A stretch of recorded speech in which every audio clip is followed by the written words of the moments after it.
Good evening, everyone. Can I please have a motion and a second to reconvene the public meeting? Motion. Second. All in favor? Aye. Aye. Can we please stand for the Pledge of Allegiance, followed by a moment of silence for our servicemen and women?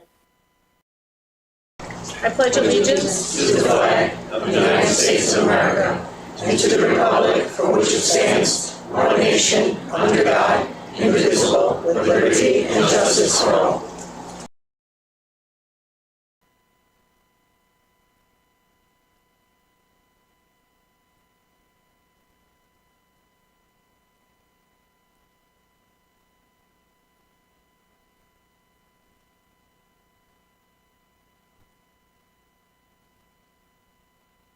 Thank you.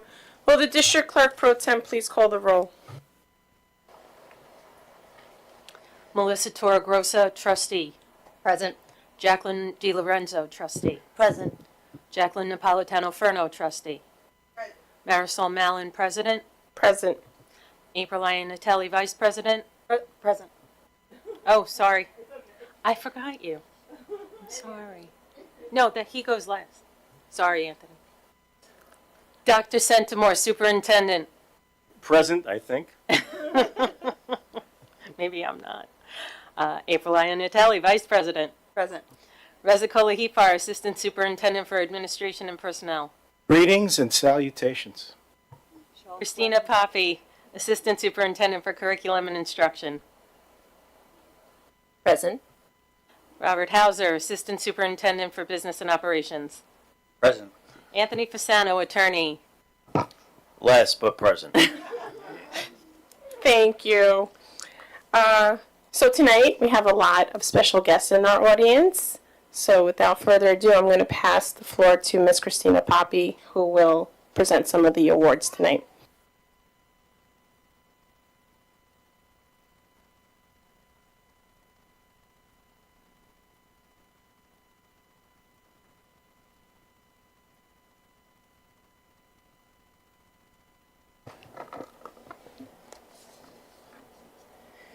Good evening, everyone.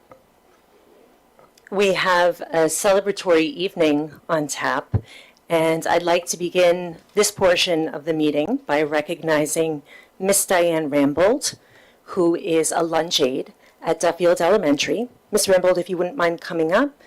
Mrs. Lonergan is here as well.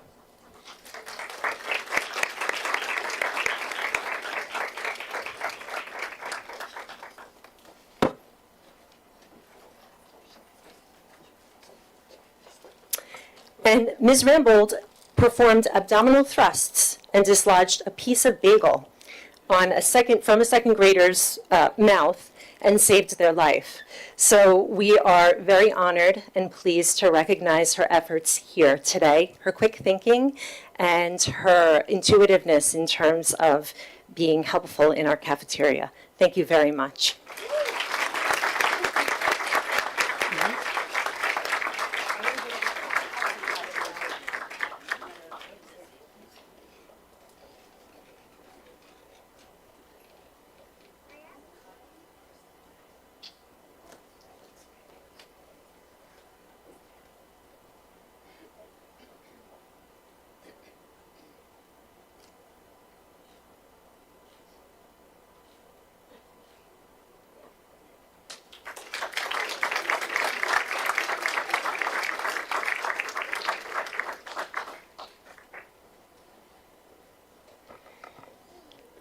Next, we have some recognitions for 3 middle school students from both Oakdale Bohemia Middle School and Ronkonkoma Middle School. Congratulations to CJ Connolly and Adriana Clarelli from RMS and Maeve Boland from OBMS, who were honored with the National Junior Honor Society's Outstanding Achievement Award. This prestigious recognition celebrates their exceptional dedication to scholarship, service, leadership, character, and citizenship. CJ and Adriana and Maeve are 3 of just 500 students nationwide to receive this honor, along with a college scholarship to support their educational goals. I'd like to invite CJ, Adriana, and Maeve to the podium to receive their certificates, as well as our assistant principal from Ronkonkoma Middle School, Mr. Justin Bradley, and our principal from Oakdale Bohemia Middle School, Mr. Joseph Piombo. Come on up.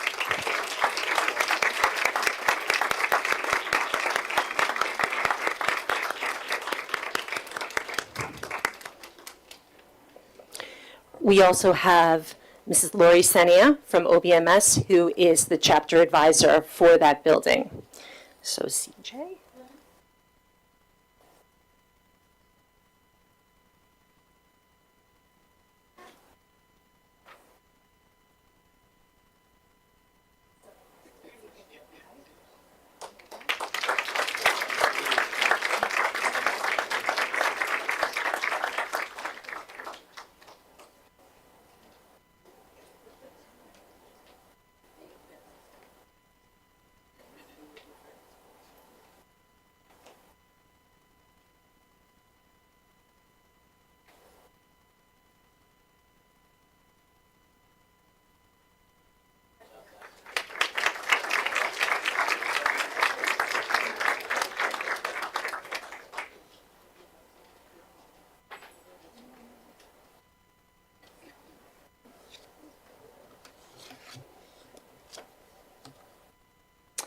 And next, I'm going to actually invite Mr. Bradley back to the podium to assist me in congratulating the winner of a National Scholastic Storyworks contest.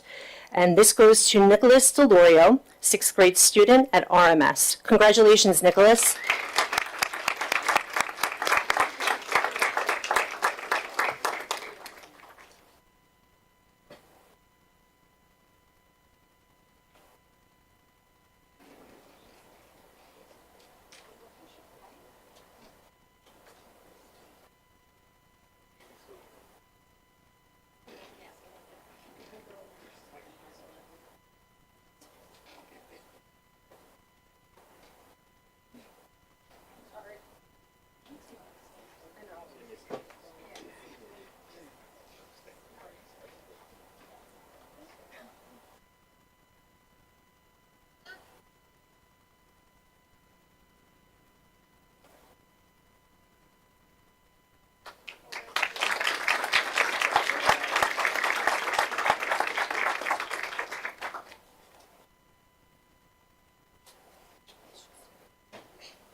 And next, I'd like to invite Dr. Joanne Pisani to the podium to help me present some certificates for Connectquot's Caring Leaders.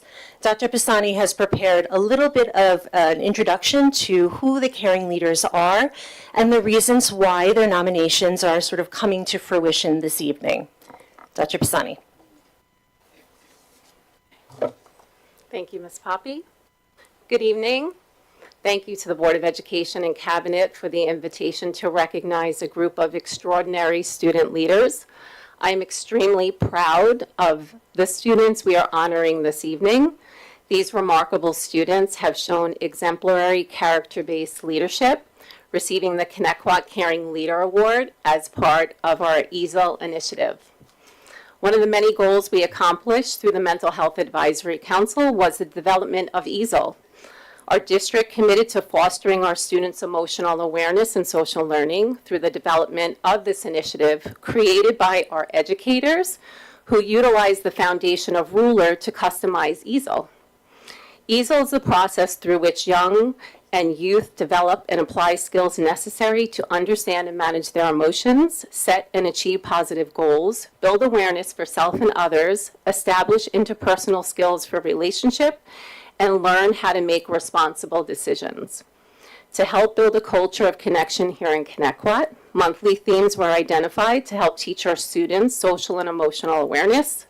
Student leaders were nominated and chosen as Connectquot Caring Leaders.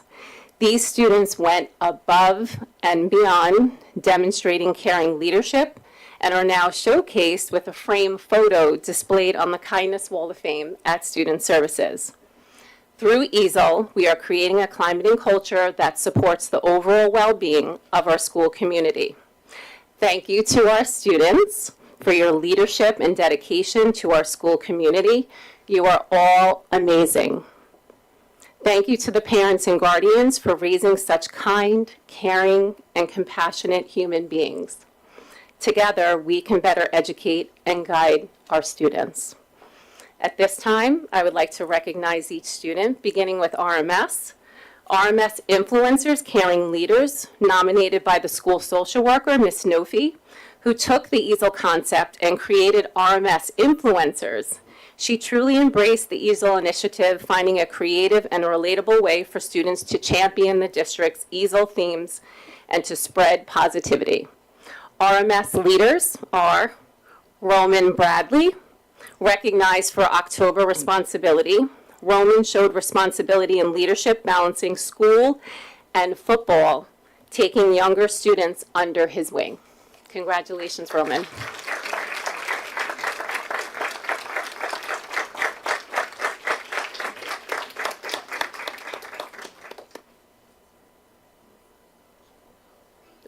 Yep.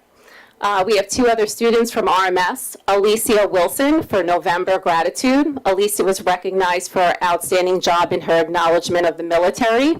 She continually models good character for her peers and embodies the culture of connection in Connecticut. Congratulations, Alicia. I don't know if she's here this evening, so could Mr. Bradley accept her award? Thank you. And Peter Nipcon was recognized for March Grit. Peter has shown exceptional growth and leadership among his peers through collaboration, inclusivity with the RMS community overall. Congratulations, Peter. I don't know if Peter's here, but Mr. Bradley, thank you. So our OBMS leader nominated by Nurse Dolan. Oh, sure. You want to do pictures? Okay.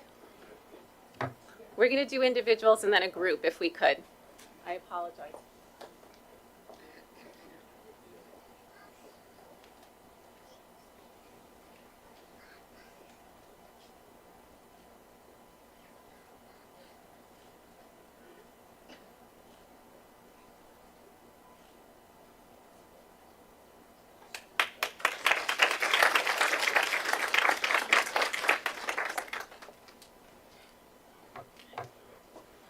Our OBMS leader nominated by Nurse Dolan, Amelia D'Antonio for April Collaboration and Teamwork.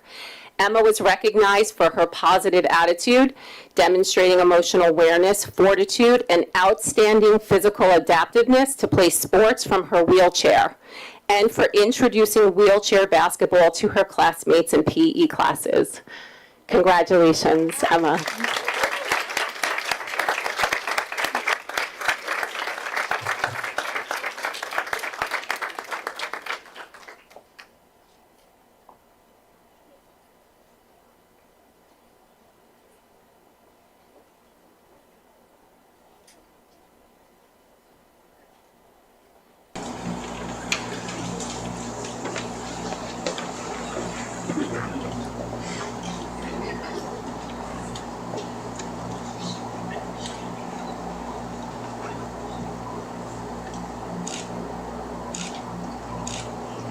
Guys, stay 1 second. Sorry. There's always that one.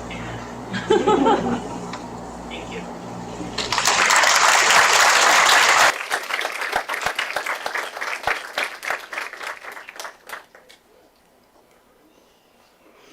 Our next student is from Connecticut High School, leader nominated by Miss Lauren Neckin, 9th grade assistant principal.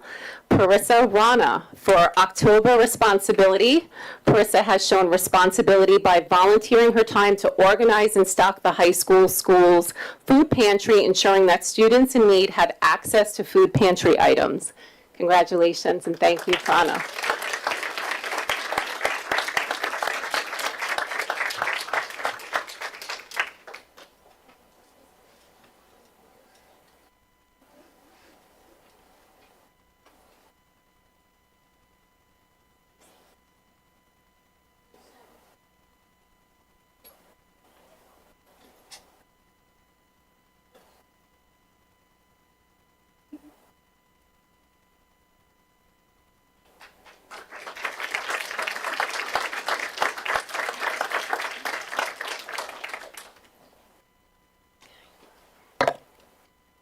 Our next student from Boston, nominated by his classroom teacher, Mr. Volper, Francis Pepino, for December citizenship. Frankie spent his own money from his piggy bank to help buy a wagon full of canned goods for the PTA food drive. So sweet. Congratulations, Frankie. I don't know if Frankie's here. Oh, yay, Frankie's here.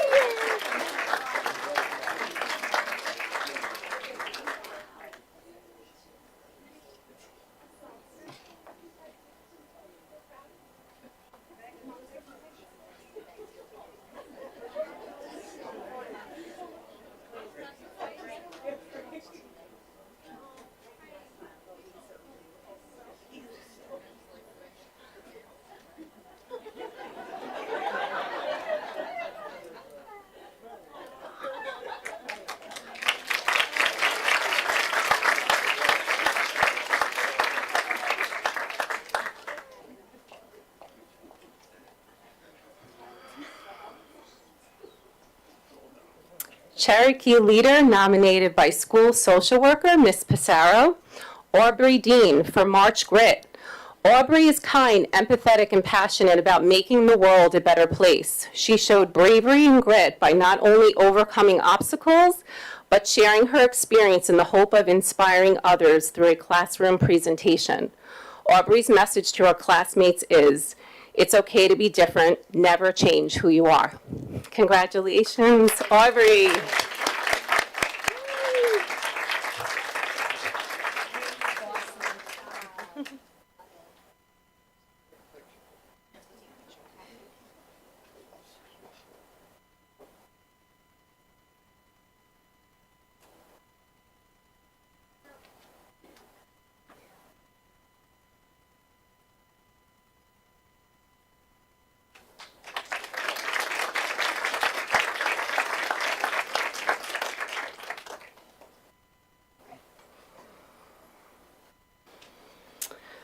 Our Duffield leader, nominated by school social worker Ashley Gugliuzzo. Michaela Dowd for October Responsibility. Michaela created several birthday in a bags as part of a service project given to students in need before their birthday. I don't know if Michaela's here, but Miss Lonigan, would you like to come up and receive her award? Thank you. Congratulations, Michaela. We'll try to take a picture maybe at your building. We tried that last time. She's a little shy. She's so sweet. So Idle Hour leaders, we have two nominated by teacher Miss Noreen. Our first student, Dylan Getty, for October Responsibility. Dylan serves as a role model for all her peers and school community. She's incredibly mindful of all her actions, continually looking to improve, and has insight to make meaningful and responsible decisions. Congratulations, Dylan.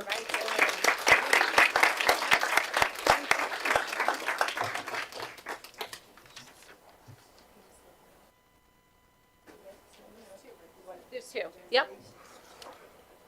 Our second student, Vince Neckin, for January Acceptance. Vince embodies acceptance inside and outside of the classroom and is eager to help his classmates excel, embraces differences of others, and uses it to strengthen connections. Congratulations, Vince.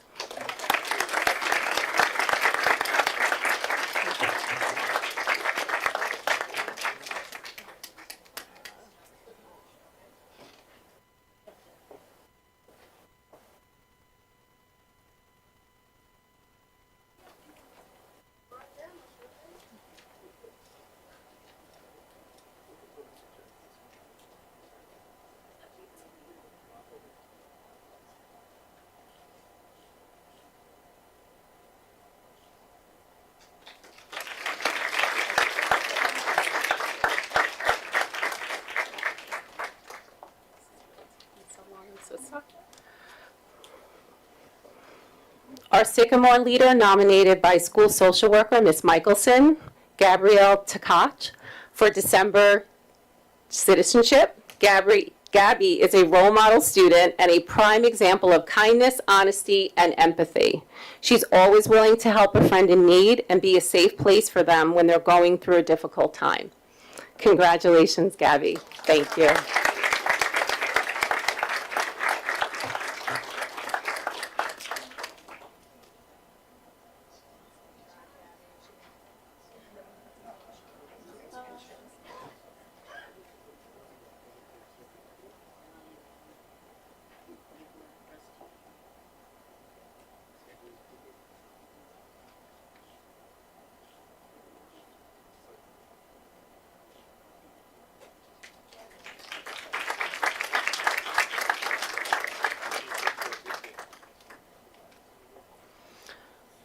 Our Slocum leader, nominated by school social worker Ms. Des, Casey Mamalito, for April in collaboration and teamwork. Casey is an incredible and hardworking student. She works well with other students on her team, as well as students on the opposing team. She stays out of conflict and does her best to find a solution when conflict arises.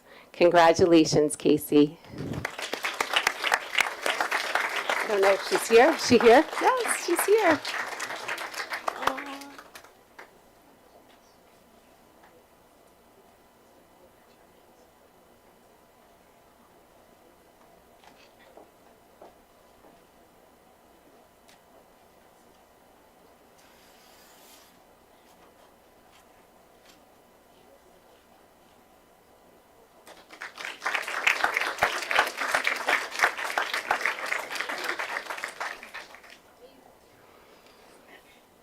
And our final student from John Pearl, leader nominated by PE teacher Mr. Sturts, Evangelos Parabalos, for April and collaboration and teamwork.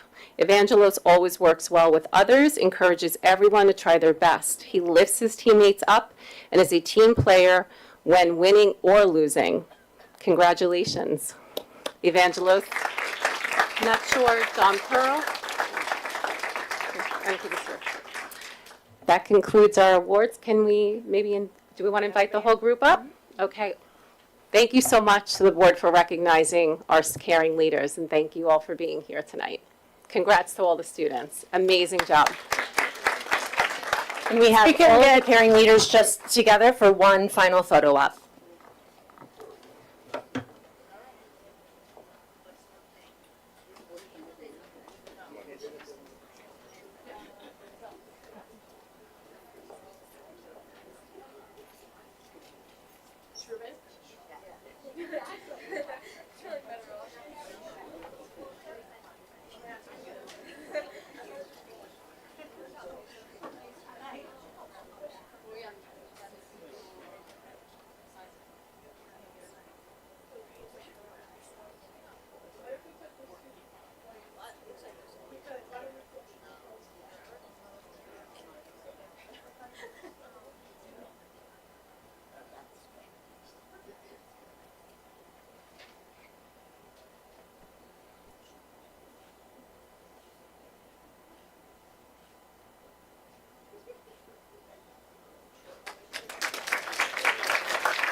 Thank you, everyone, for coming this evening, and congratulations again to all of the award recipients.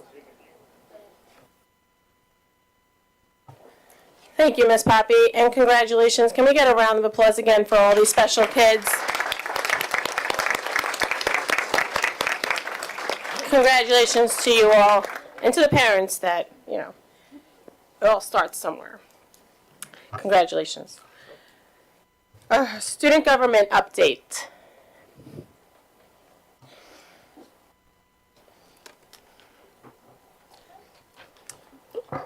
Good evening. I hope you all had an amazing Memorial Day. I'm Michaela, one of the Board of Ed reps from the high school, sharing a few upcoming events.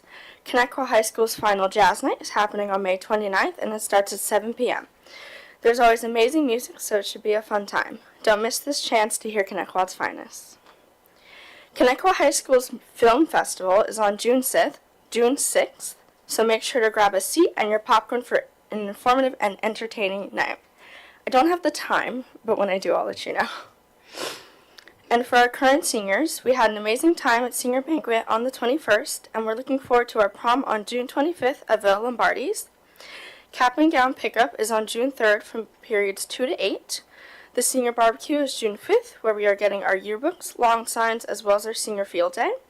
Each school has its assigned shirt color for that day, so please check the Google Classroom for more information on that. Thank you for your time today. Thank you. Do we have Orba? SEPTA? PTA Council? Okay. I will now open the floor for the first open public comment portion of the agenda. I will call individuals forward one at a time. Please wait for my acknowledgement before stepping to the podium. You should have received a number card from security on your way in. If you have not, please see a security guard in the back of the room. Any person wishing to address the board shall address the board president. Comments should be kept as brief as possible and relate to school matters. Each person will be limited to 3 minutes for one or more topics. Individual employees, parents, or children should not be identified by name, title, position, grade, or building. The use of foul language and threatening comments will not be tolerated, and the board will consider a recess until order is restored. In accordance with Policy 1230, public comment will not exceed 30 minutes. If there are additional persons wishing to speak, the board may consider a motion to extend the time. Number 1.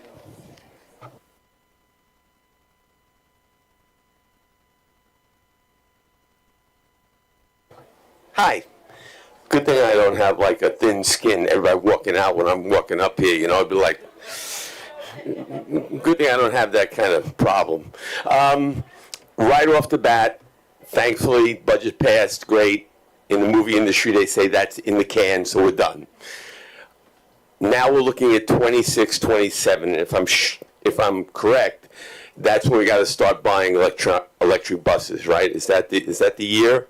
The next budget. So I think literally we have to start looking at that tomorrow or July 1st or whenever, even if it means taking some of our young resources that we have, like this young man who came here with his engineering club proposal. I mean, if we could get some of these kids to do some of the legwork, we need to know who's making buses, what they're costing, what the lead time is, how do we get them delivered. We have a whole nother set of how we're going to charge them.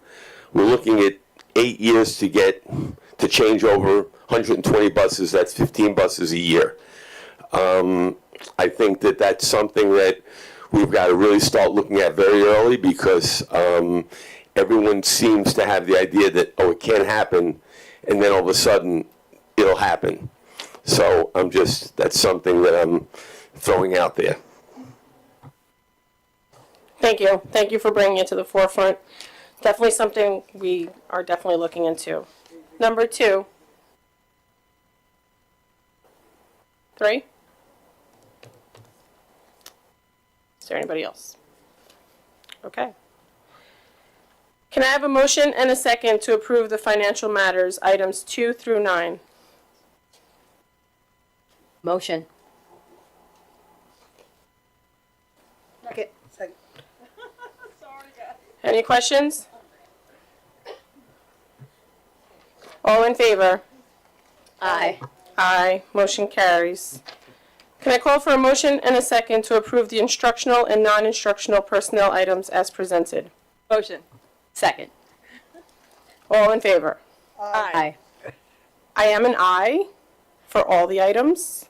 Also, I was asked to entrust in certain items, and I am putting my trust in the people that asked me to entrust in them. So I am also an aye.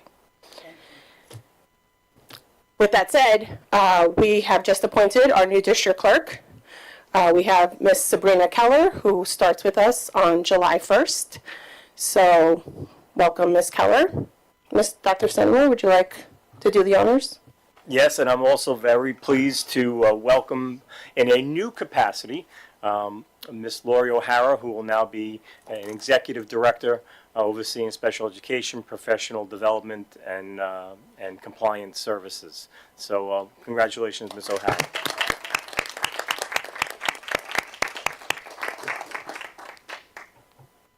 Can I call for a motion and a second to approve items 2 through 47 of the consent agenda? Motion. Second.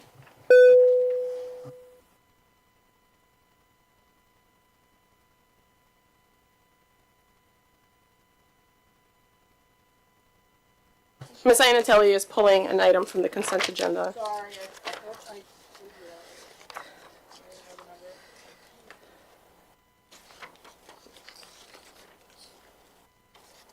I don't have it even on mine. What do you, my consent agenda is ends at 46. Yeah, mine too. Well, I have it on the computer. What are you looking for? She's saying The on guard. Oh, on guard? Sorry. On guards is on there, and it is number, oh, gosh. 28? It is 28. It is 28. It's 28. Okay, so can I have a motion and a second to approve items 2 through 27 and 29 through 47? Motion. Second. Any questions? All in favor? Aye. Can I have a motion and a second to approve item number 28 from the consent agenda? Motion. Second. All in favor? Aye. Aye. Aye. Aye. Mr. Grosso? Ms. Iannatelli? Okay, so I'm abstaining, and I'd like to explain why I'm abstaining. So, in the world of business, and this, I've said it several times tonight, I look at the school as a corporation, a business. We, when a bid comes, we really should do our due diligence and put it out there, regardless of the fact that I think our security is amazing, and they are wonderful people, not just at their job, but they're actually good-hearted people. And so many of them, I just really enjoy them. But we still should have done our due diligence and put the bid out there, went through everyone, met with them, saw everything, apples to apples, so that we could say with a good heart why, not just because we like them because they do a good job, but knowing that it is the best choice for us. So I'm abstaining. So, hold Go ahead. to be fair, we did put the bid out there, we did get bids. Yeah, but we didn't do anything with them. I'm not gonna lie. No, No, we looked we looked at the bids. To me, to put the safety of my children or your children or any children in the hands of the unknown, to me is just something that I couldn't wrap my head around. We know what we have. We know how safe our children are in the hands of the people that we entrust them with. So that was why I am a big yes for this consent agenda item. okay, so I'm gonna interject here, because we did do our due diligence, as we've always done. We got it right here. 1, 2, 3, 4, 5, 6, 7, 8. We got 8 bids. So let's go over it, just so we understand. This is in my wheelhouse. We always talk about mental health wheelhouse. Jax, can you admit that this is the first No, time no. you're speaking about it? No, absolutely not No, true. no, about these, you're gonna go through them, you just said. No, absolutely not true. We spoke about it in executive. Every one of those? We went over an executive, and I quote, you don't remember I said to you, one company has never done a school. Has never done a school. Do you remember I said that? Did I ask for 3 of them to come in? Marisol was right 3 there. of them Do to you come remember in me and saying- talk to them because of the $142,000 difference? April, and what I said in exec, I'll say in public. Good. Our children are safe because of covert. That's why they're safe. They're safe because they have not only trained their people, but they have trained all of Connecticut's security. I actually am the only board member who's gone to their training. I went to their training and I was invited years ago to physically watch. Do you know what I said? I don't know if I could pass that training. And I've been a cop for 25 years. Do you know why? Because it's so tough. They have ESU, Suffolk County people training these guys, these men and women, I should say. You shouldn't say that we didn't do our due diligence. We have eight here. You always talk about that we need to all review paperwork before we have a meeting. Review this, review that. We got the paperwork. Every single one gave us their RFP. So to say that we didn't do our due diligence, maybe you didn't do your due diligence, but the rest of us, I came in, and Marisol, I'm sure you and Jackie and whoever else can say, in exec, I was very clear. I highlighted and said, this company, as a matter of fact, more than one, doesn't do schools. One actually said it never did a school our size.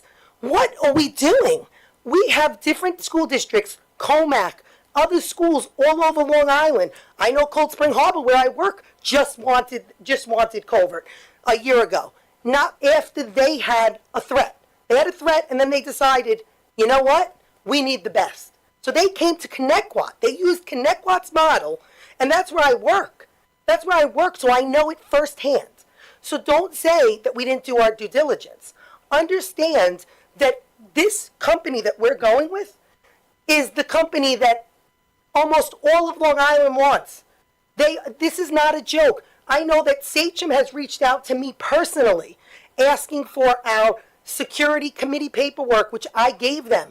I shared with several different school districts our committee paperwork when we did the security committee for armed guards. To say that we didn't do our due diligence is misleading and misinformation, and you shouldn't do that. Okay. Maybe you didn't, but we all spoke So- about this, and myself, Marisol, and I'm sorry to speak on you guys' behalf, but Marisol, me, and Jackie were a straight, we do You all not said want to yes. waste our time with other Right. companies. I agree with that. Because you are wasting your time with a company that's never, ever, ever done a school district. Okay, so- I would never have somebody come in that has never done a school district Okay. our size and put our kids' safety and our staff safety Thank you, in our thanks. hands. I will agree to disagree. So what I'm going to agree on is that, yes, you all said yes. I will, for the record, never think Covert, who is our security, do a bad job. I don't. But when there is a huge amount of money, a disparity, I felt we should have met with the companies, not just saw them on paper. So that is just me, I guess, confirming why I said that. Thank you. No, it's okay. No, I'd like We're to gonna just move add on. It was four, Well, I yes, it wanna was, just- no, come on, it was add the- 4 yeses and an abstention. We're gonna move on. Marisol, we're giving transparency. The money was $676,987 to the last quote was $1,490,473. So let's just realize we picked in the middle, and when you have this kind of RFP, you don't have to pick this because it's a professional service, correct? Correct, that's Professional memorialized service. in 6,700 of your policy. Right, we do not have to take the lowest bid. We have to take the most responsible bid. And to say that we didn't do our due diligence, it's just so misleading. Dr. Centimore, superintendent's update. Thank you. As you can see from the recognitions tonight, it's a very special time of year. In addition to our students, it's an opportunity to also appreciate teachers, administrators, nurses, aides, and all support staff for their commitment and dedication to our students and community. I hope everyone had an enjoyable Memorial Day weekend as we remembered and appreciated the members of the armed forces who served and sacrificed to protect us. Yesterday, there were several parades in our community, including Ronkonkoma and Bohemia. In Bohemia, our 3 marching bands and members of the high school choir performed. It was a very proud day. Leading up to this, there were so many wonderful events in all of our schools, including numerous career and wellness days, hometown hero baseball game, mental health 5K run walk, the Beats for Liam cardiac screening, the Fine Arts and Music Hall of Fame induction, art shows, and the Disabilities Fair and Unified Basketball game. May has been a month of many concerts. There have been a plethora of spring concerts with the secondary jazz concerts occurring the next 2 evenings, so you can still catch some music, as well as this Saturday at the local church, the high school chamber singers are holding their annual community concert. Our student musicians and the staff who work with them continue to shine. Connecticut has truly earned that recent Best Communities for Music Education distinction. Congratulations to our spring athletic teams, with several winning league championships and others competing in the playoffs. Tomorrow, girls track has the county championships, which are home tomorrow at the high school at 2:30, and baseball continues their playoff run, also home tomorrow afternoon. The athletic department recently hosted an amazing college recognition ceremony. 49 Connecticut student athletes have committed to play at the collegiate level. Just absolutely amazing. And today, the high school athletes helping athlete members played a key role in working with our staff at our 5th grade Coming Together Day at the high school. Thank you to everyone involved in making it a fun and memorable day. Last week, the high school had a wonderful senior banquet, as we heard from our student representative. This week, our high school science, as well as Idle Hour students, are participating in the wetland restoration project on Shore Road in Oakdale.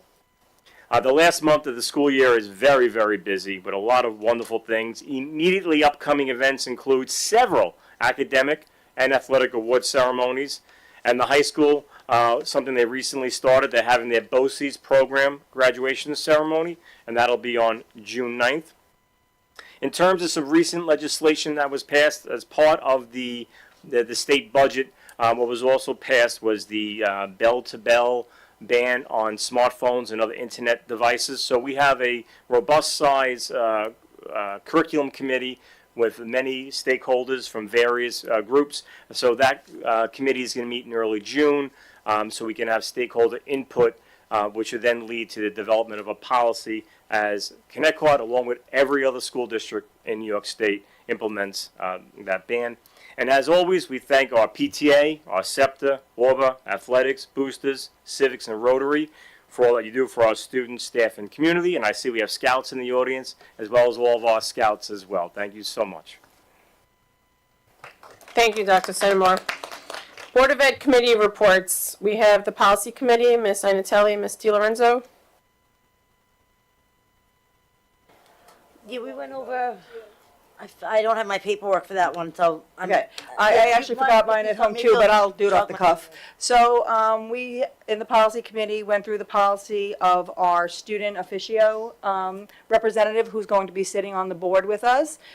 We had to create a policy on, who that is, who picks them, what they will represent while they're up here. We actually also went through the, Talk about the cell phone. cell phone, we did. We You talked did about know the that's cell coming up. phones, but we were waiting for New York State to pass down the rest of the laws and, guidelines around it before we can review and put the policy up for adoption.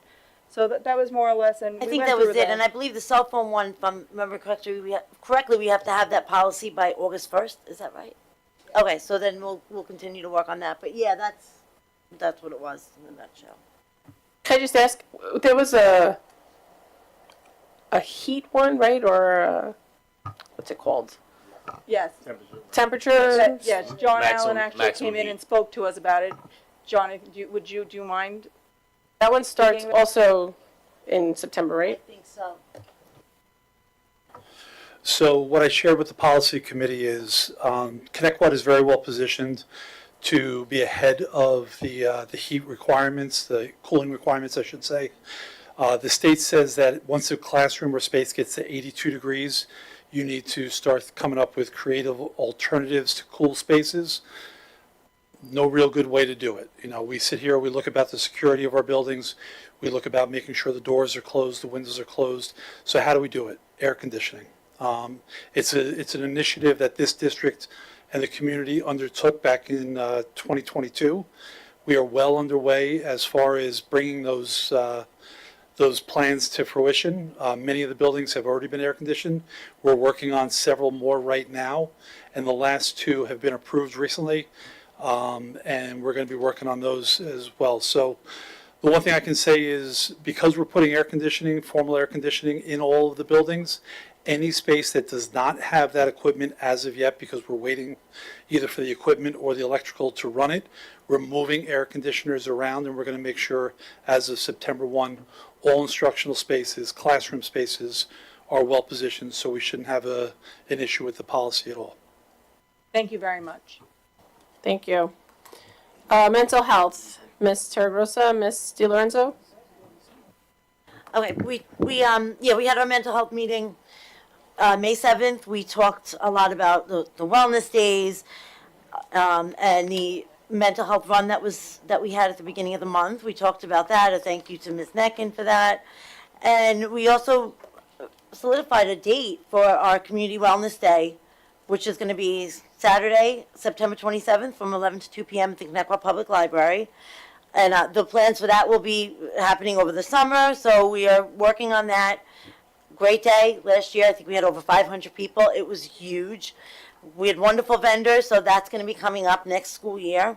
We did also talk about the grant that we submitted the application for, the Drug-Free Community Grant, which was submitted on May 2nd. A big thank you to Yes for helping out with that.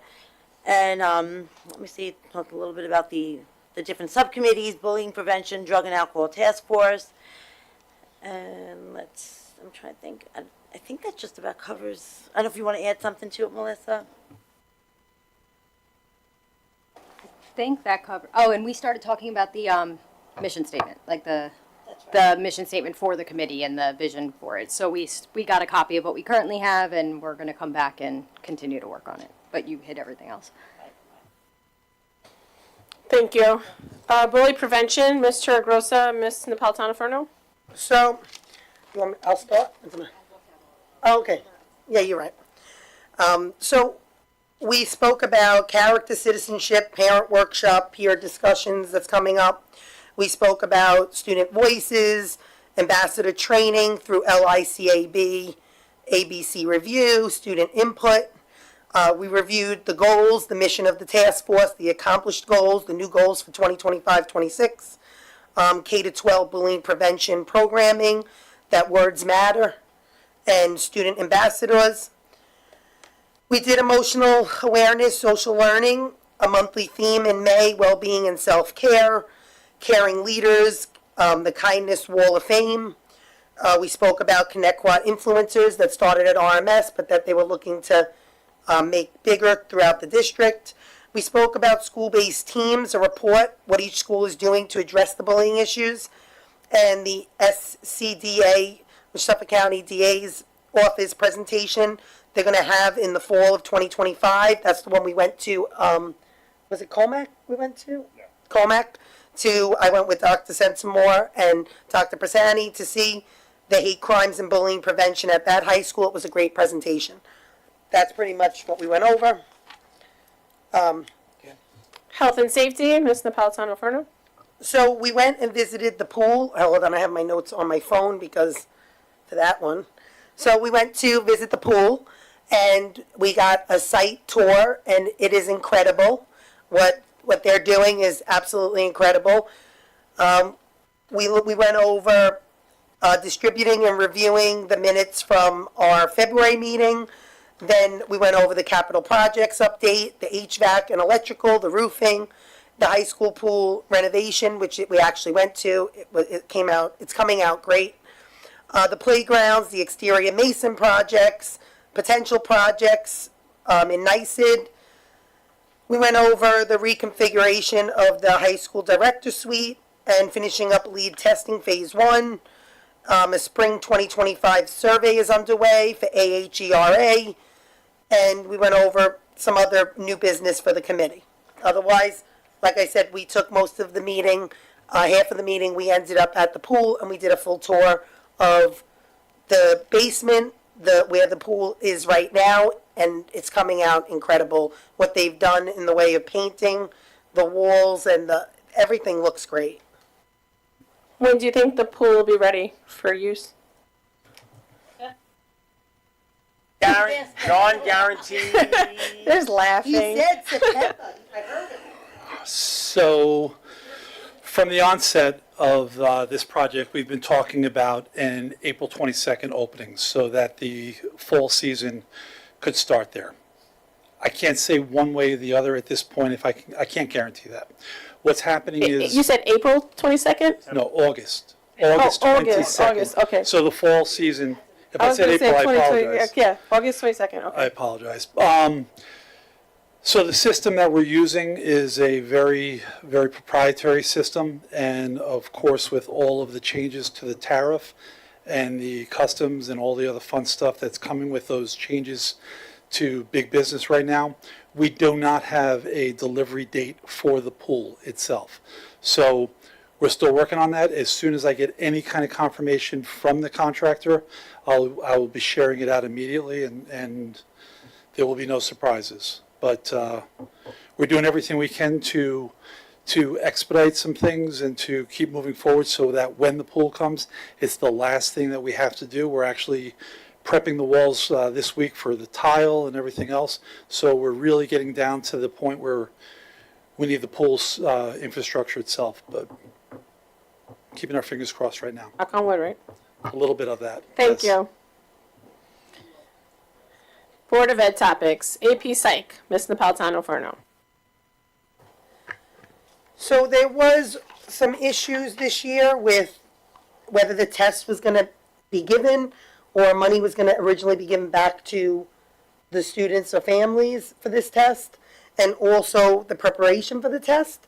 So I just wanted to get it out there to the community that the test did take place and what exactly took place, because some parents were complaining that their students had to go on YouTube and other avenues to try to study. So I wanted to know what the issue was and to make sure this doesn't happen in the future. I'm happy to chime in a little bit here. So the AP psychology examination was actually the last AP exam on the last day of AP testing, which was Friday the 16th. It did take place. We did, as a district, make a decision to layer in some additional support for students who were enrolled in that course. So we did run some review sessions in order to prepare students and help them along in their study of course material toward that assessment on May 16th. We haven't had to do that in the past. Was this something new? I mean, it's good. I always have said I like the review.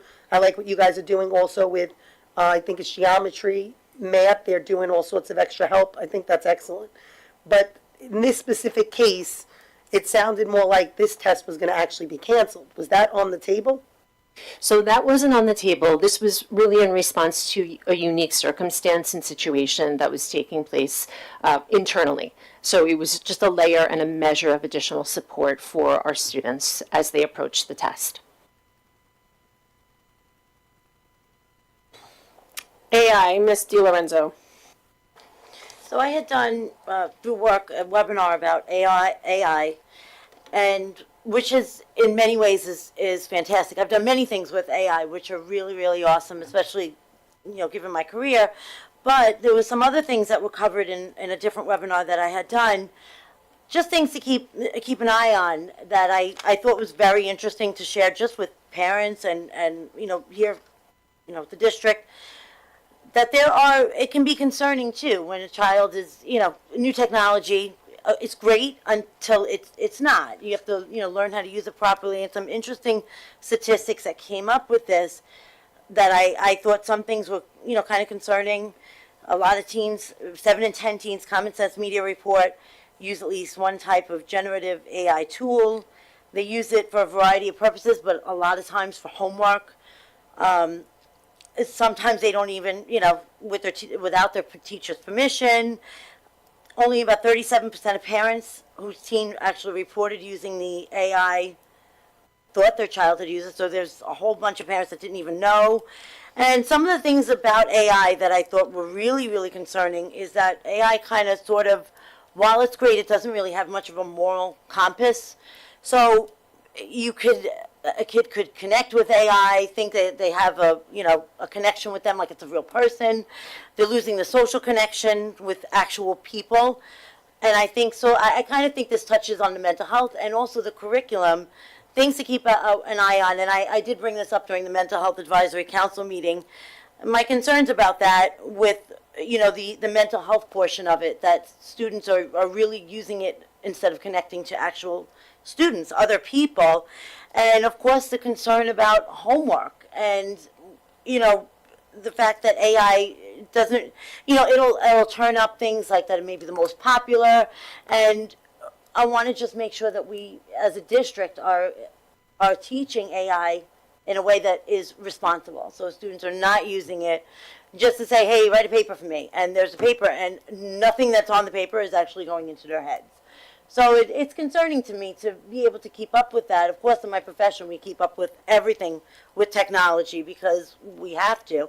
And I do, and I'm not even putting AI down because I actually think in many ways it really is great. I've used it myself for things for work, and it is fantastic. There are some great things about it, but I do have concerns about children using it. And honestly, I mean, over the last many years, especially since COVID, they are just bombarded with electronics, and went from their classes, teachers in front of them on electronics, and we were always saying, no, put the device down, get outside, throw a ball, do this, do that, and now they're just attached to it.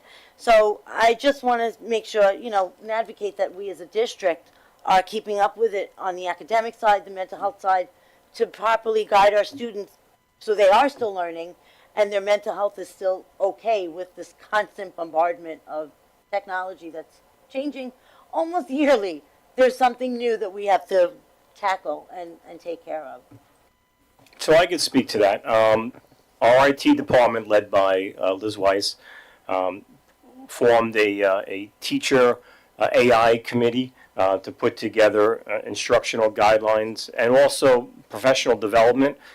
Pretty large committee. I'll let Ms. Poppy speak in a few moments. And the idea now is to kind of turnkey that as we get to the end of the school year and then the start of the subsequent school year to the rest of the instructional staff. And I do know that in terms of that mental health component with AI, that Ms. Wise and also Dr. Pisani are having conversation. You brought it up at the committee as well. But I'm just going to ask Ms. Poppy to speak a little bit more on that in a moment.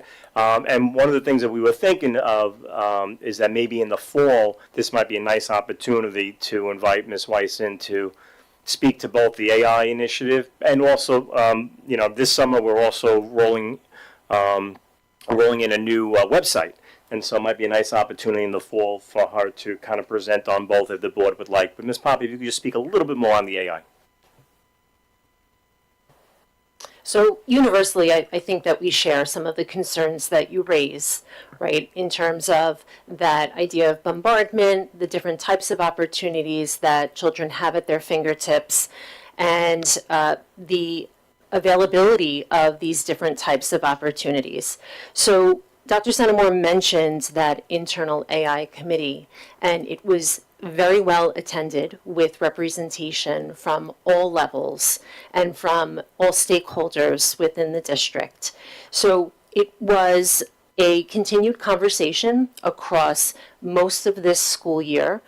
This committee just concluded its work, made some recommendations that will help shape and help inform the development of an AI-related policy within the district, and that's something that we are looking at and kind of turning over as we, head into next school year, certainly.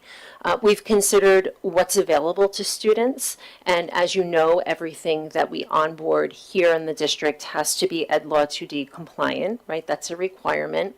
So right now we're using two major providers for AI. You may hear your students talk about Brisk or Magic School, and the key here is to help our teachers learn these platforms so that in turn, if it's instructionally sound and useful for them, turnkey that information to students, right? So it's sort of, I don't want to call it a gradual release, but a controlled flow of information and educational opportunity for students. So that's a very important component. Some of the larger AI engines that I think many of us have heard of, like ChatGPT, are not Ed Law 2D compliant, so they cannot be used on campus, on our campuses, but of course that doesn't mean that students don't have access to them at home. So a lot of this instruction also encompasses the idea of digital citizenship, right? What it means to be a consumer of these electronic capabilities, what your footprint looks like, what your submissions look like.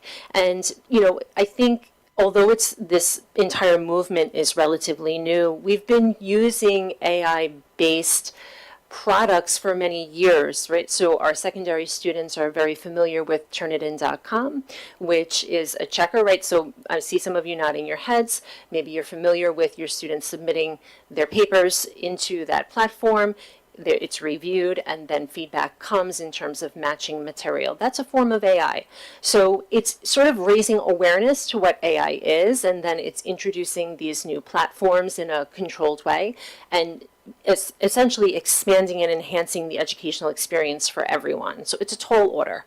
And Dr. Centimore, I think you're right, having Ms. Weiss here to kind of talk about some of her work, because it's been a standing conversation annually, and we're sort of making decisions, we're making headway, we're trying to gather all of that feedback from stakeholders to make the best decisions possible relative to the use of AI in our classrooms and on our campuses. I'm glad to see that you're taking that approach, that you've already started that, because I think it is important. And I actually haven't heard about, what is it, Brisk and Magic School? Is that what you said? What? Those are two platforms that we're using that are AI-based that we're using currently. So we've been introducing teachers to their capabilities, right? And kind of seeing what they offer for our classrooms at both levels. They each offer, there are some overlaps in what they offer, but both of them have unique features that may make them better for instance, for a particular level of instruction. And then kind of going from there to see how everything kind of filters into our classrooms and how teachers can best harness their power and deliver that to students. Yeah, I think that's great, and I would love when she, I would love to have her come in and talk about that, and even talk a little bit about how these are being used. You know, if she can incorporate that into that, I would appreciate that. Absolutely. Thank you. Wasn't what we went to Cherokee for, wasn't that a portion of that AI? Some of the robots and things they were showing me, they were explaining that that was actually AI now, what they had going on with the new ones they brought in. So you're absolutely right. So our recent visit to the district's computer science and engineering elementary program, we went and saw the breadth of a child's experience over at Cherokee Elementary School a few weeks ago, does incorporate different robots, machines, devices, equipment that is AI enabled. That's how these products function, right? So again, it's the same concept of it's being delivered, those materials and that equipment, those devices are being delivered to students in a very controlled and educationally sound way, right? To enhance their learning, to enhance their experiences. And I do hope that you are satisfied with that experience and getting to see what our students are exposed to. That was an incredible experience, and thank you to Cherokee for allowing us to come, and for the teachers and the admin there who were incredible with showing us everything and going over each thing. They took time for each grade level to show us. It was a great program. Great demonstration, everything. It was well thought out, perfect. Thank you very much. Thanks to our computer science and engineering teachers, or of course our building principals who host this rotating program, as well as Mrs. Berger who oversees the program. Thank you. Sorry, I stepped out. We were talking about STEM. That was a great program that we went to see. The kids were so interactive with the programs. It was great. Staff appreciation, Miss Iannatelli. So I found it appropriate, since we did just have a Teacher Appreciation Week recently, that I wanted to talk about how my last 2 years on the board, about showing up and how important it is that our staff shows up. And it doesn't matter if you're the superintendent, assistants, principals, teachers, custodians, security, whoever you are. They are not obligated to show up for all the events and different things that they go to. And I really find showing up makes such a huge difference in a child's life. I personally went to ConnectWhat. I did not know who the superintendent was. Like, you knew his name, but you didn't know who he was. You didn't see him. My principal, even, you did not see them. They were the scary person who walked through the hall. These were not people that you interacted with. And, recently I was at the CYO, first day, and they asked Dr. C to throw out the ball. every kid knew him. Every kid was so happy. Back in we would have been like, who's this guy throwing out the ball? They all were so happy. I went to the baseball heroes game, and I was taken back on how many people went up to the high school principal, hugged him, shook his hand. Middle schoolers were shaking his hand, saying hello, because they were so proud to say hello to the principal. Now, all those parents at home, whoever raised these kids, amazing job. So just, I mean, respectful and nice, and it was just great to see. I had a security guard recently tell me that he needs to stay 7 more years because he has to watch a 5th grader come through high school because he's such an amazing athlete that he wants to see him go through. You know, I mean, I could go on and on. You know, I look over this weekend, John Allen is standing at the fence. You know, I mean, so many things. You know, that all the things that we just spoke about, that all these people up here show up to. Every play, every concert, you know, anything in this district. No one, you know, people say all the time, what does everybody do? They do so much more than anyone knows. And again, showing up is 50% of the battle. It really, really is. Showing up shows the kids that you are there for them through everything. So I don't want to waste any more time, but I really felt it was important to let everybody know that these people, you know, our staff are, you know, again, from the bottom up, you know, I can't even say enough about the custodial staff. I mean, God, when, you know, you're in elementary school and you're on the PTA, these people are your backbone. They're helping you through everything. So I really just want to, you know, thank everybody and let the community know there's so much more to these people than just their job. Thank you. Thank you. Spring concerts, Miss DiLorenzo. I just want to give a shout out to our music department. We just had our spring concerts, and they were just fantastic. And I really love what the high school did, that they broke it up, because they actually were able to do more. I mean, orchestra was one night, I think band was the next night, chorus was the next night, and each group was able to do more. I mean, it was incredible because you really got to see it all. So I love how they did that. I loved the middle school concert. And I did go a beginner concert. It is adorable. I actually have a kid at each level, beginner all the way up to high school and middle school. And I just have to say, I think it's absolutely amazing when I see what, you know, the little ones do, beginner. It's hot cross buns, every group, and I love it because they are just learning. They're out there, and to see how they grow into middle school and then what it becomes in high school, how these kids perform is really amazing. And, you know, thank you to the music department for, you know, fostering that talent in them, and of course the parents that I know, I do it myself, we get them out the door early with their instruments or whatever it might be, because it really is incredible. And the kids, of course, thank you to them for providing entertainment literally at every level. And I love the little ones. They are the cutest. They just wave the whole time until they start playing, and it is adorable. So just a shout out to our music department. I think they're great. Thank you. I agree. We do have an amazing music department. Beats for Leah, Miss DiLorenzo. Another wonderful thing that we do, you know, which came out of something tragic, but it's really amazing to see how this family gives back from something that happened to them. And I can't thank them enough for doing this, for helping. And I know I talked about it before the event, but I want to talk about it again now that it's over. I do bring my son to it, and I think it's wonderful to have that opportunity to see that. I actually go there with last year and the year before, and I have the doctor look at all of them. Do you see any changes? I mean, I don't know what I'm looking at when I look at these charts. So just a thank you to the family for continuing to do this, and all the volunteers, everybody that helps out with that day. It runs so smooth. It's incredible how they have it set up with their station. So thank you. I can't thank you enough for doing that. It is very much appreciated that this event goes on. So I just want to piggyback you. Beats for Liam, I've been going for the last 6 years, and I actually went a few years earlier and had my own child went through, and it was excellent. They find if something's wrong with your child, they give you a baseline, which is excellent, and I really believe all sports should have that at this point, with what goes on with the heart now. But Marisol and I were able to go down from the We went down to Beats Liam to see everything that was going on, to speak to the family, to let his mom, Liam's mom, know that she's doing an incredible job, and we appreciate everything she does for ConnectQuad and what she does for all of our kids. We also we ended up at the Hall of Fame. Was it the music? Mm-hmm. So the Music Hall of Fame, which was also a great show of appreciation to alumni.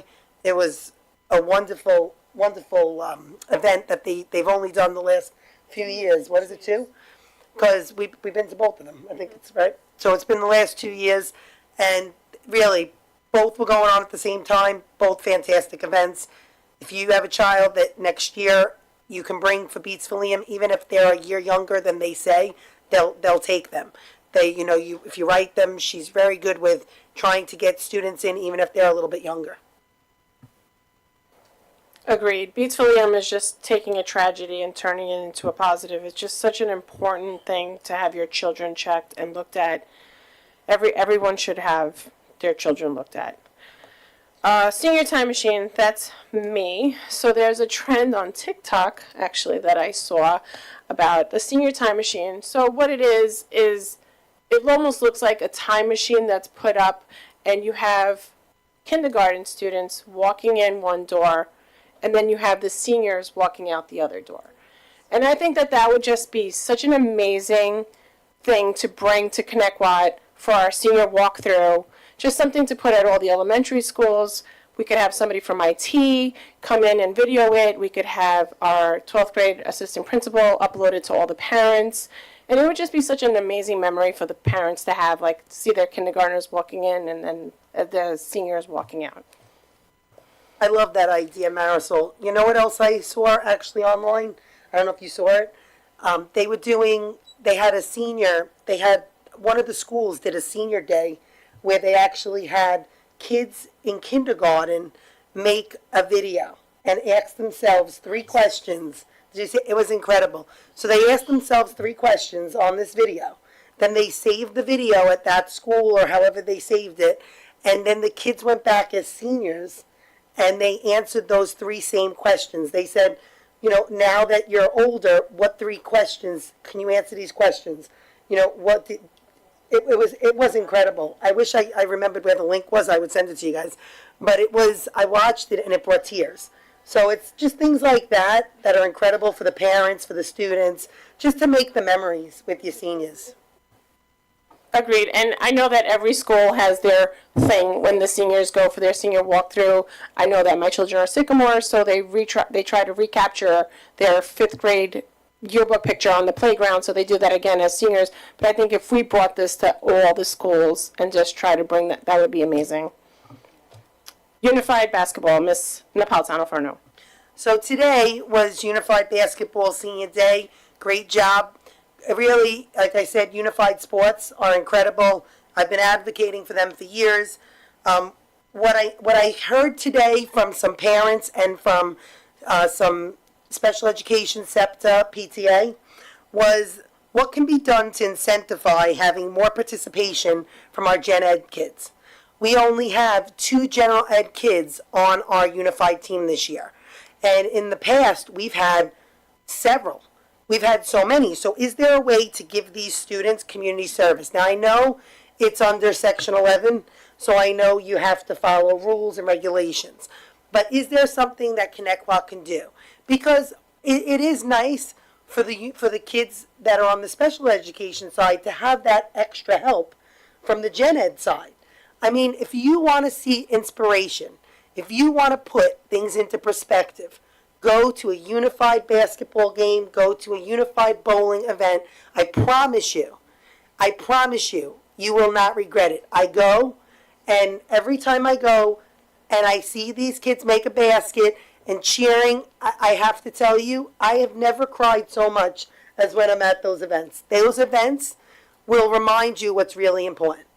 That being said, I was disappointed this year, and I have to bring it up, that I was told that this year they couldn't run the middle school club. Now, I advocated a few years ago for a unified club to mirror what we do at the high school. I understand that Section 11 doesn't sanction it, but we didn't need that. We were able to do it through a club, and Mr. Mallory did a great job. Literally, I advocated for it one day, and the next day I was getting pictures of, hey, this is what I think we're going to do. Great job. But being told that they couldn't find a teacher to run it, I was very disappointed, because I understand that if we can't find teachers in the district, we can go outside.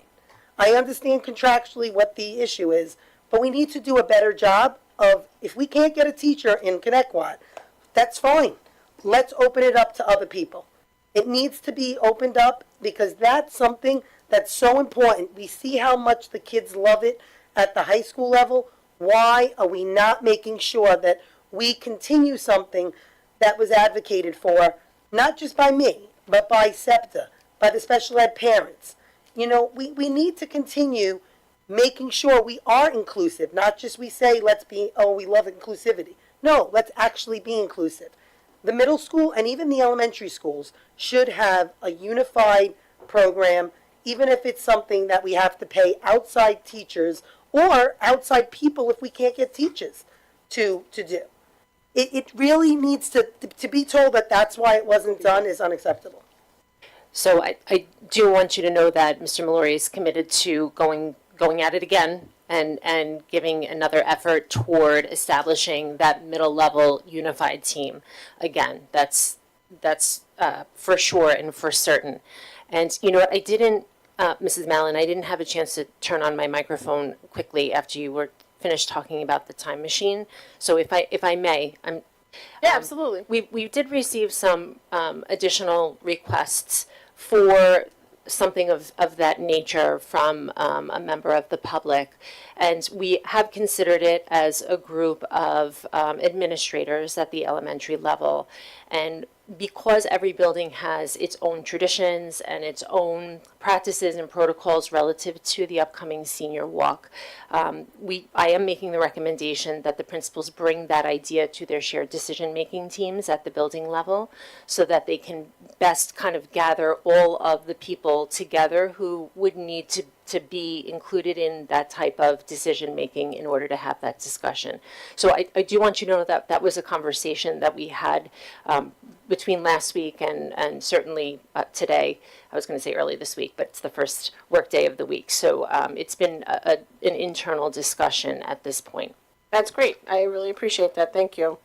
I just want to say two things. I am, a huge supporter of the Gen Ed special education, unit. I don't think it's put out there. Many kids don't know they can be. So, Ms. O'Hare, I'm going to say, now that you're coming on board, that we really need to communicate that they need the Gen Ed students to help out. Because even my own child, who really would have loved to have participated in bowling and basketball, had no clue that she even could have an opportunity to do so. So I really think it's communication. I don't think it's that kids don't want to. I think that they don't know they can, that they have that opportunity to be part of it. Doesn't that fall on the coaches and the athletic department? Well, yeah. Well, you know what? Yeah. More so. No offense, but more so.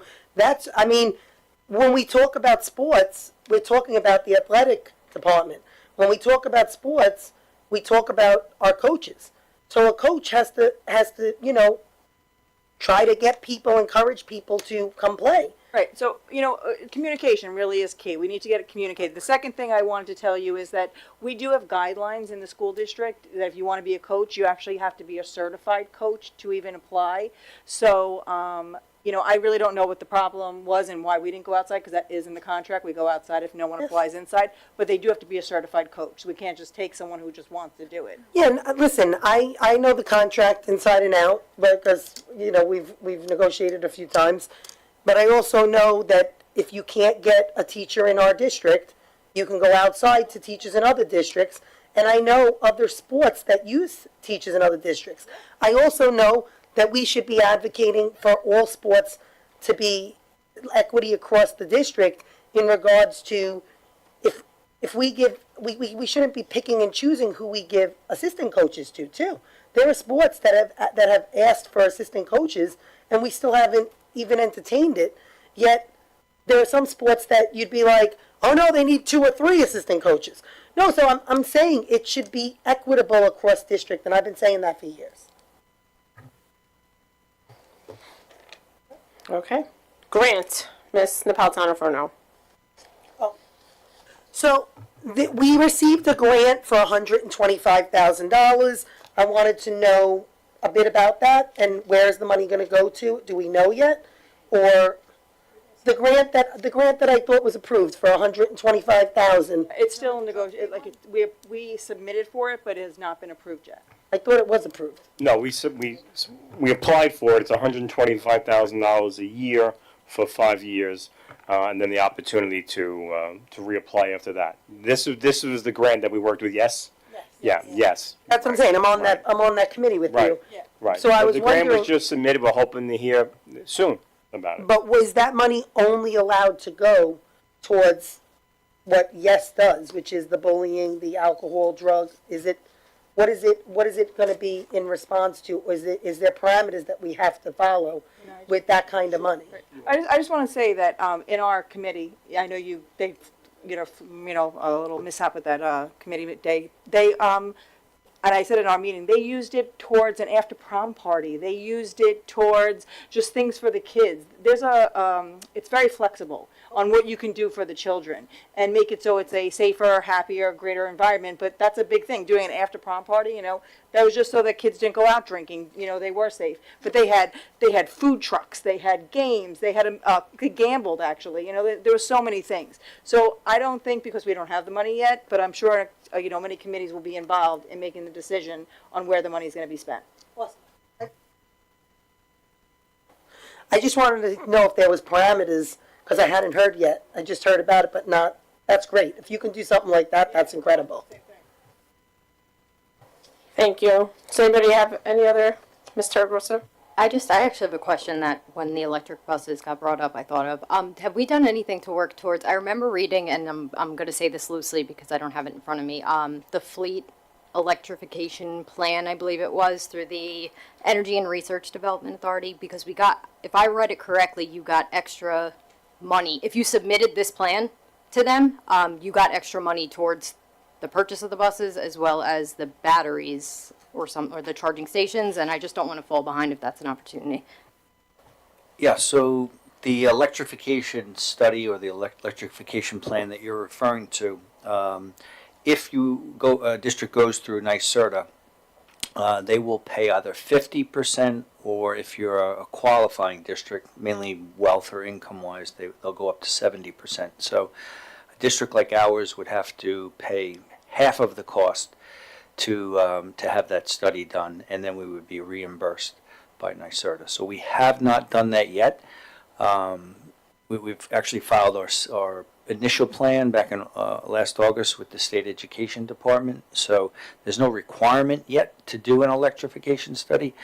They're encouraging it, but the cost. I don't even know what the exact cost might be. It could be upwards of $75,000 just to have that study done. So that is something we are considering. Yeah, I guess I would want to know if it will long run, if we pay for the study, but it's going to give us more money towards the actual purchasing of when we have to do this. Because I remember, I'm almost certain I read that it was another 4% gets covered, and then it was about 30,000 per charging station. It was like a whole thing. We got it in one of those onboard emails, and I love reading those. It was more recent too, and I thought it was that they were covering 100% of the study for a district in need and 75% for one that's not. I'm not sure about the 4%. I haven't heard anything about that yet. But, and there are other grant opportunities, federal, state level, towards the purchase of electric buses as well. The legislation that just came out with, as part of the budget process, they put into the legislation the ability for districts to request extensions. But I just had a conversation with Senator Wyke, and we're still waiting for the details of this ability to extend, and there may be a large financial commitment attached to it as well. So we're still waiting for a lot more information. One of the things I just have to ask about, because if we have to, say, start purchasing them soon to, replace so that by 2035 we're all electric, I mean, part of that purchase, we can't just have them sitting out here with no way to charge them. So, I mean, I would imagine the whole infrastructure of our parking lot has to change, even if, say, we do, as he said, like purchase 10 a year. Well, we can't just purchase them and have them sit here. They have to be able to be charged. So, I mean, even if, say, we wanted to, and I don't want to go with the electric bus, but if we had to, and we wanted to, say, start buying them little by little, I would imagine initially it's a tremendous expense because you have to be able to power them up.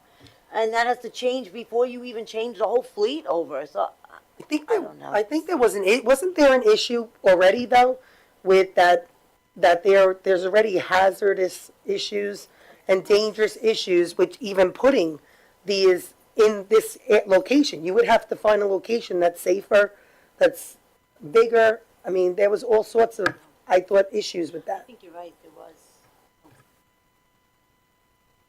Yeah, I mean, certainly there's a concern about the combustibility with electrified vehicles. We got feedback from the Bohemia Fire Department in terms of fire suppression. Yeah, I mean, this is a major endeavor for school districts such as ours that have a large fleet. I mean, we have a huge fleet. And so it's significant.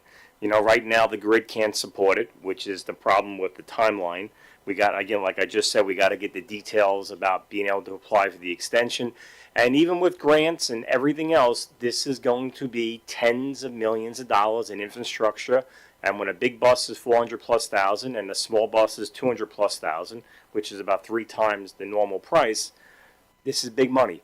And so the advocacy has to continue, but we also have to do the planning at the same time because so far it's not going away. But we'll see what the details are with the request for extension.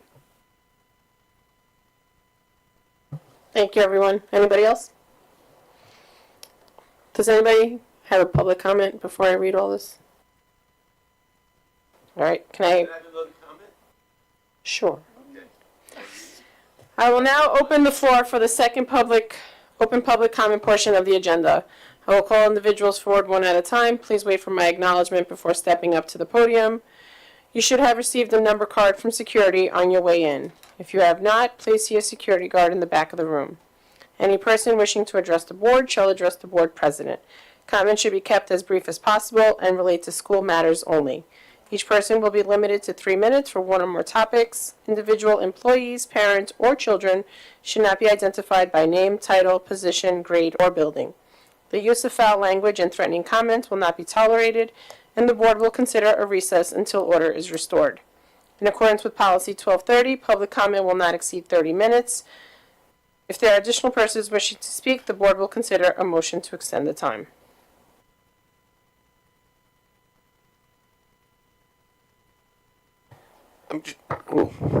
You must have been here last. Just the same track, okay? It isn't going away. I mean, we can't live in a world where we think they might not do it because then we get bashed over the head with electronic buses. It's right now $6 million a year for 8 years on top of whatever we're spending. So we've got to really start to look at a plan and maybe not spend the $75,000, but we've got some really smart kids who are going to be seniors. We've seen, I mean, give them 10 hours a week or 5 hours a week. Let's find out who's making the buses, how long it takes, who's making the infrastructure, how long it takes. We've got more questions than we have answers, and I think we really need to find a way to start that ball rolling because this year is going to fly, as every year does. So, Thank you. Anybody else? Can I call for a motion and a second to adjourn the meeting? Motion. Second. All in favor? Aye. Have a good night, everyone.